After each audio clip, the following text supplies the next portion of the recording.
So, you bought yourself a new Harley Davidson, paid what, like 29, 39,000 for it. Now you can go to the dealer events, to the Harley dealer events they have, primarily put in place for suckers like you. And you bought the bike because now you think that's going to get you a foot in the door with brotherhood. You can go on rides with the rest of the dudes. You'll finally make friends for the first time in your pathetic life. And actually, you're hoping that one of these hot biker chicks with like the studs in their nose and their ears and their clitoris and tattoos all over the face, all over the arms. You're hoping one of these hot biker chicks is going to throw herself on a handlebars. She's going to come up to you and say, "Hey, that's a nice bike. Can you take me for a ride?" What if that don't happen? 9.5 out of 10 times, brother, that doesn't happen, man. Because the days of free love are over. You see, I tried telling Cosby, he wouldn't listen to me. I tried telling Trump, he wouldn't listen to me. I tried telling Epstein, he wouldn't listen to me. I tried telling Weinstein that free love went out with the 60s. In the case of you guys don't know what free love is, I'm going to tell you. I'm going to give you a very short definition of what free love is. Back in the 60s, a man could meet a woman and they would make love to each other. Okay? Just like that. You didn't have to be wealthy. You didn't even need teeth. You didn't have, you could have had messed up teeth like mine, and you didn't have to be the handsomest guy on the block. That's what free love is. Today, preferably you have to be financially well off, or no woman's going to want you. So, that Harley, that new Harley of yours, brother, if you think by buying that, you're going to get brotherhood and you're going to get a hot biker chick, you're wrong. So, you bought yourself a used Harley, you went to the dealer, and you found out that they won't work on it. Now you're stuck. Now you got to call one of your buddies, because everyone has a buddy for this, a buddy for they have a buddy that does drywall, they have a buddy that does roofing, they have a buddy that cuts trees down, they have a buddy that lays rugs, they have a buddy that lays concrete, they have a buddy that does paint, and they got a buddy that does this, does that, does this, does that. They got a whole string of buddies, man. They got a list as long as my street, all kind of buddies on there to do everything. So you got a buddy that works on Harleys, because you can't wrench yourself. So you went to the dealer with your used Harley, and they said, "I'm sorry, we don't work on bikes older than this year." And the reason why is because they want you to buy one of the new ones that have been sitting in a showroom for 70,000 years. Stupid. And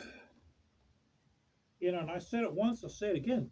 Anybody that buys a motorcycle that doesn't know how to at least change their own brakes, do their own spark plugs, change their own oil, or change their own battery,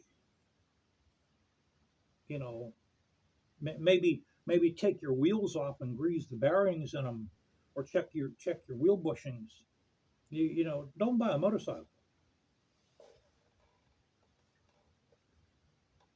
But that's how the warranties are with the newer Harleys, guys. You can't. I don't even think you can change the spark plug. So I might be wrong about that, but I mean, you might be able to do something like that. But as for changing um, major things on it, you have to go to the dealer for all that. Like you want to put the stage one bull, stage two, stage three, the stage four, stage in New York City, the stage in Los Angeles. You want to put all the Price is Right stage, Wheel of Fortune stage. You want to put all these different stages on it. You got to go to the dealership for that.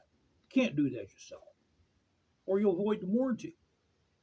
And then what that means when you go to, it's okay to avoid the warranty. You're going to still have a Harley Davidson that can probably go to here from here to the moon and back and not have no problems.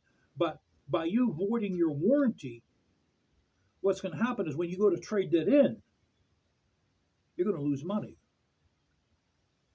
because they could plug the bike in now, just like they can plug a car in to see what was done to it. They could plug that bike in to see if you went to all the warranty to all the warranty requirement dates.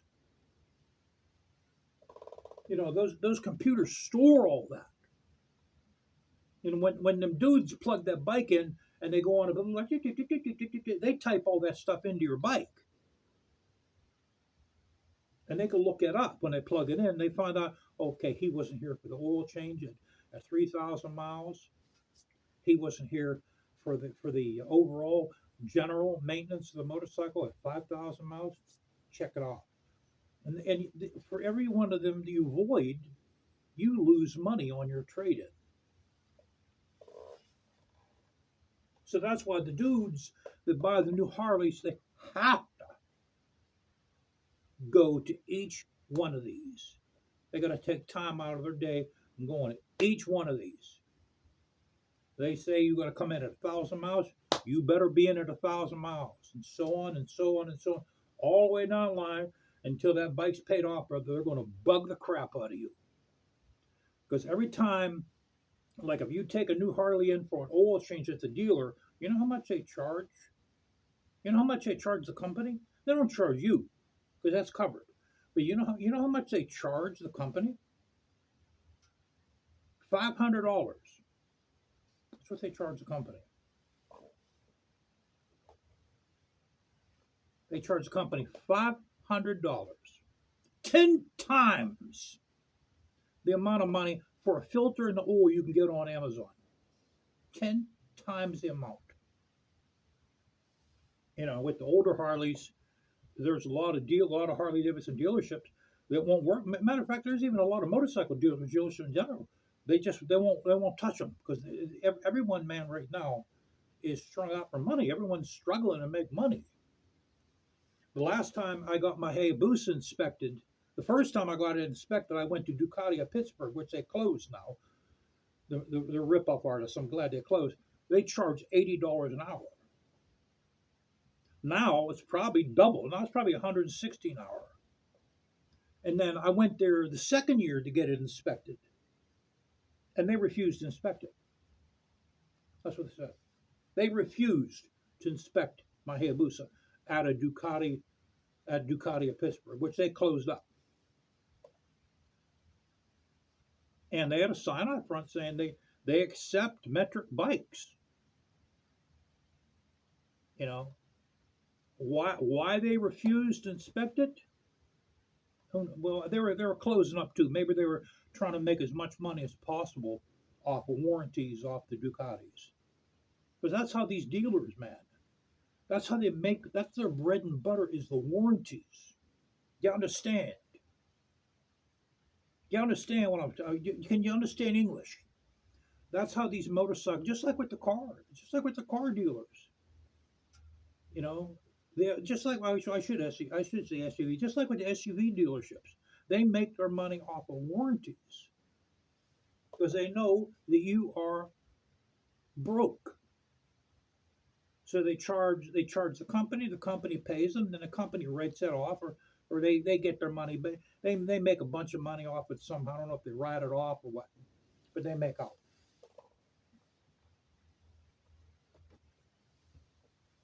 So yeah, there was one guy, he wanted to come here today between 12 and 1 to look at this, but I think that was a teen pulling a prank on me.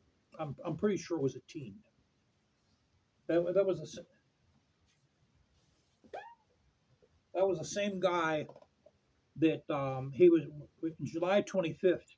He told me that I'm interested in your bike, but I'm in Conneaut Lake right now. That's where I bought this, in Conneaut Lake, fishing for walleye. fishing for walleye.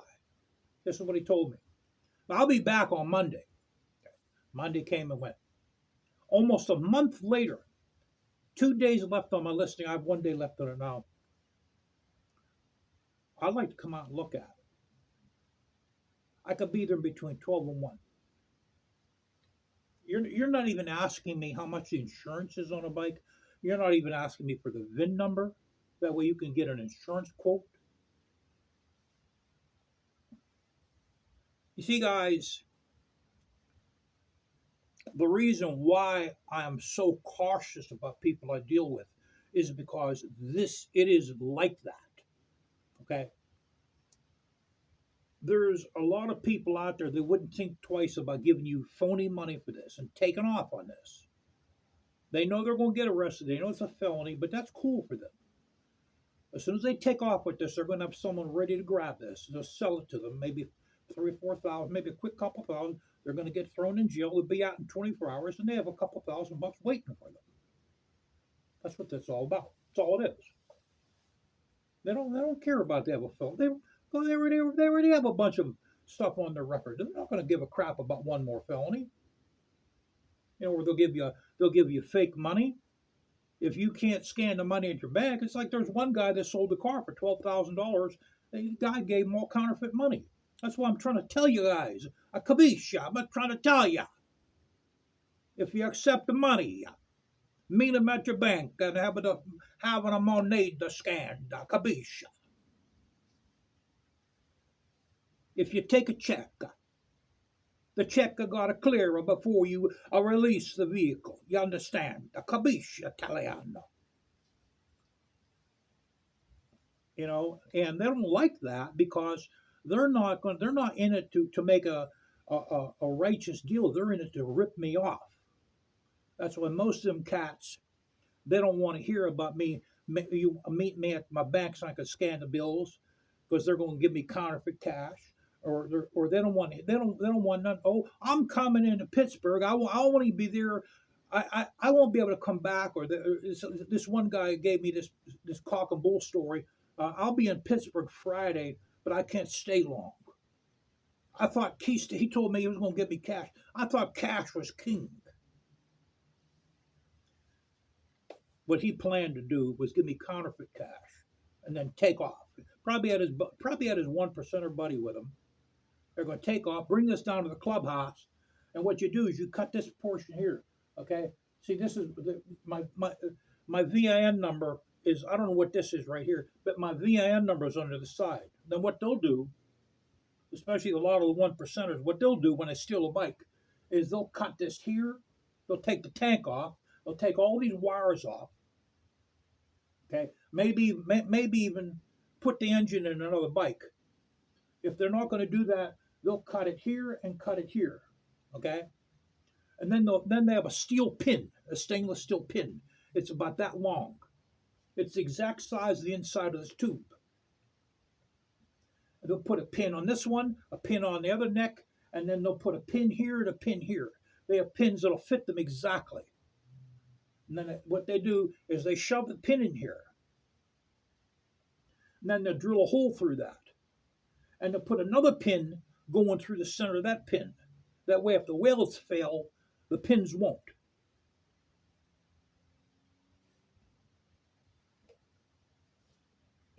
Then when this part of the pin goes into the new neck, you'll put another pin going in like that. So you got the pin inside the tube of the frame, then another pin going in like that. Then they weld the frames together, and this becomes super strong. And the part of this neck here with the old VIN, they throw it out, and they get a neck off another bike, which is legal, has a title, and they weld it onto this bike here. That's how they do it, and they do it all with a quality TIG welder. It has to be done with a TIG. And I've seen it with my own eyes how new necks are welded onto these bikes. That's what they do. They put pins in here, guys. Okay, they cut this, then they put pins in. Then when the frame goes over this part of the pin, they put pins going in that way there. That way there, if the welds fail, the pins won't, and the pins can't move because they're locked in place with horizontal pins like that. And that's how they rip off bikes, and they make them legal. And they do a real good weld job. What they'll do is they'll TIG weld these with a real good TIG, okay, a top shelf TIG. Then they grind them down, TIG it a little more, grind it down until it looks just like this. Then they paint everything or powder coat it, and you can't even tell the difference that it was touched.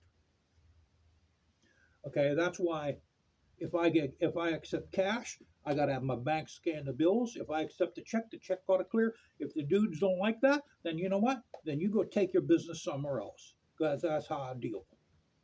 And if I sell the bike, that's how I'm a deal.